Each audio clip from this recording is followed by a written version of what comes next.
Isang mapagpalang araw po ng Huwebes sa inyong lahat, mga minamahal na kapatid. Ngayon po ay August 24 kung kayo pinagdiriwang ang pestahan ni Apostol San Bartolome, isa sa 12 alagad ng Panginoong Hesus.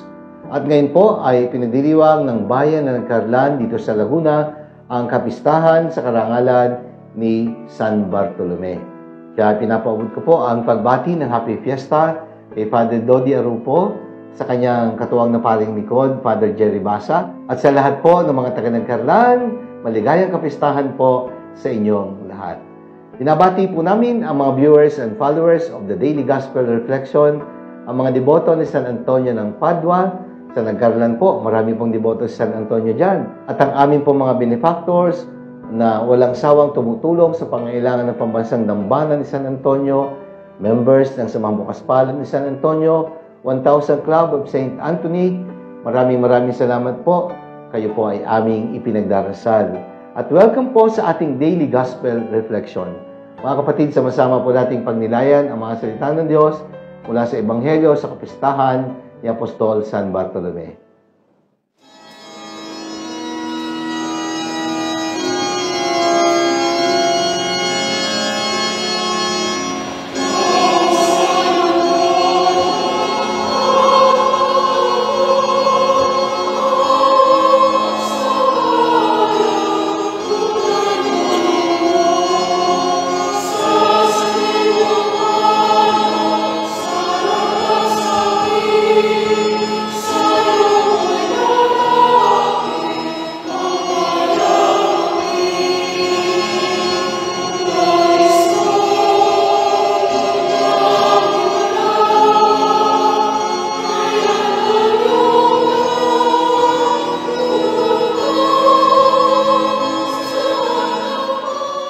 Mga kapatid, sa araw na ito, sa kapistahan ni Apostol San Bartolome, pagninilayan po natin ang mabuting balita ayon kay San Juan. Mula po ito sa unang kabanata, mga talata 45 hanggang 51. Lessons we learn from the call of Saint Bartholomew. Talaga naman pong marami tayong matututunan sa kapistahan ni Apostol San Bartolome at sa Ebanghelyong nakalaan para sa araw na ito sa kanyang kapistahan. Una, God calls us by our names because we belong to Him. Kaya nga, si Bartolome ay tinawag ng Panginoon mula sa pagiging Nathaniel, ang kanyang naging pangalan ay Bartolome. All the apostles like Bartholomew or Nathaniel were called by their names. Kaya nga nang tinawag ang 12, binanggit po ang kanilang mga pangalan. At meron nga pong iba na pinapalitan pa ang pangalan. Katulad po ng Nathaniel na tinatawag ding Bartolome. Si Simon na anak ni Judas ay naging Pedro. At si Saul ay naging Pablo. At marami pang iba. Si Abraham naging Abraham. O diba? At si Jacob ay naging Israel. Kaya may mga dahilan sa pagtawag ng Diyos. Tinatawag tayo sa ating mga pangalan at ang iba ay pinapalitan pa nga sa kanilang mga pangalan. The names Nathaniel and Bartholomew refer to one and the same person. The Gospel of John does not use the name Bartholomew for Nathaniel, while the three synoptic Gospels use the name Bartholomew and not Nathaniel. Nathaniel, ang ibig sabihin po niyan sa Hebrew, God has given or gift of God. Bartholomew ay nanggaling naman po sa salitang Hebrew na Bar and Tolmai. Ibig sabihin, anak ni Tolmai, anak ni Tolome, kaya Bartolome. Parang Bar-Honas, anak ni Honas. Kaya nga po sa Biblia at sa kwento ng mabuting balita, ang mga hinirang ng Panginoon ay tinatawag sa kanilang mga pangalan sapagkat sila'y mahalaga, lahat tayo mahalaga. Tinawag din tayo sa ating mga pangalan sapagkat bininyagan tayo sa mga pangalang ating taglay. Pangalawa, reading the Word of God helps us discover the plan of God.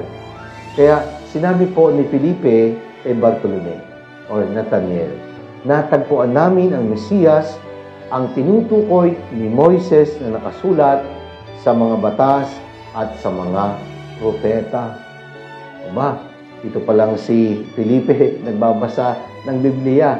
Sapagkat sabi niya, siya yung tinutukoy ni Moises sa isinulat sa mga batas at sa sinasabi ng mga propeta. Ibig sabihin, ang salita ng Diyos ay tunay nga pong nakatutulong upang malaman natin ang plano ng Diyos. Sapagkat ang Biblia at ang mga salita ng Diyos ay binigay sa atin upang makilala natin ang Diyos, upang mahalin natin ang Diyos, at upang malaman kung ano ba ang plano ng Diyos.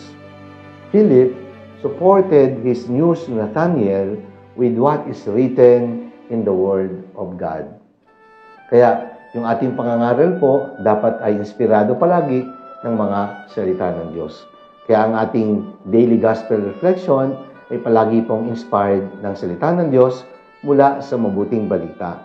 Pangatlo, sincere doubt can lead us to a deeper faith.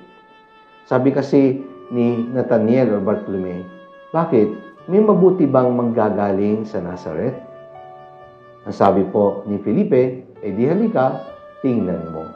Parang minamaliit ni Nathanael ang Panginoon. Pero ang totoo, nais lang niyang maging sincere. Yun talaga ang alam niya Maliit na bahay lang naman kasi ang Nazareth.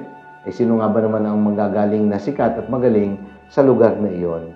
In Bartholomew, there's no duplicity. There's no guile. Siya po ay totoo lamang. Philip and Nathanael had different impressions about Jesus. Para po kay Felipe, si Jesus ang tunay na Mesiyas. At para naman kay Bartolome o Nathanael, ang balita ni Felipe ay parang napakahirap paniwalaan na may magaling na magmumula sa Nazareth. Gayong wala namang sikat na nagmumula doon. Magkaiba sila ng paniniwala, pero nakita natin na si Nathanael, bagamat tila may pagdududa, ay nagpakita ng kanyang pagiging sincere. Pero willing naman siya na lampasan yung kanyang first impression at matuto sa kanyang matutuklasan. He set aside his prejudices or biases against Jesus in order to accept the truth that Jesus was the true Messiah. Kapagkat sinabi niya, Rabbi, kayo po ang anak ng Diyos, ang hari ng Israel. Sa simula'y nagdududa, subalit naging bukas ang kalooban, at sa huli ay nakilala niya si Jesus, ang anak ng Diyos at hari ng Israel. At ang panghuli, the gift of faith inspires us to go all the way for God. Sapagkat ito pong magkaibigang Felipe at Nathanael ay kapwa martir ng ating pananampalataya. Sa simula, si Felipe po ay nagmisyon na ipakilala si Jesus kay Nathanael na kanyang kaibigan. Sa simula, itong si Nathanael or Bartolome ay tila nagdududa, subalit sa huli, kapwa nila inialay ang kanilang buhay sa Diyos. They went all the way and offered their lives to God.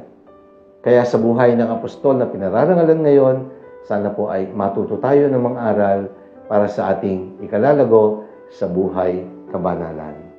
God calls us by names because we belong to Him. Reading the Word of God helps us discover God's plan for us. Sincere doubt can lead to a deeper faith, and the gift of faith should inspire us to go all the way like Philip and Bartholomew. Manalangin tayo. Ama naming makapangyarihan, maraming salamat po sa aral at inspirasyon na ibinibigay ng apostol sa San Bartolome na pinararangalan ngayon sa kanyang kapistahan. Maging matatag nawa kami sa pagsaksi at pagpapatotoo sa pananampalatayang kaloob mo sa amin. Amen. Maraming salamat po mga minamahal kong kapatid. Sana po nagustuhan niyo at nakatulong ang ating pagninilay sa araw na ito. Sakaling nagustuhan ninyo at nakatulong, i-like po ninyo at i-share. Ibahagi po natin ang mensahe ng salita ng Diyos sa ating mga mahal sa buhay, mga kakilala, at mga kaibigan.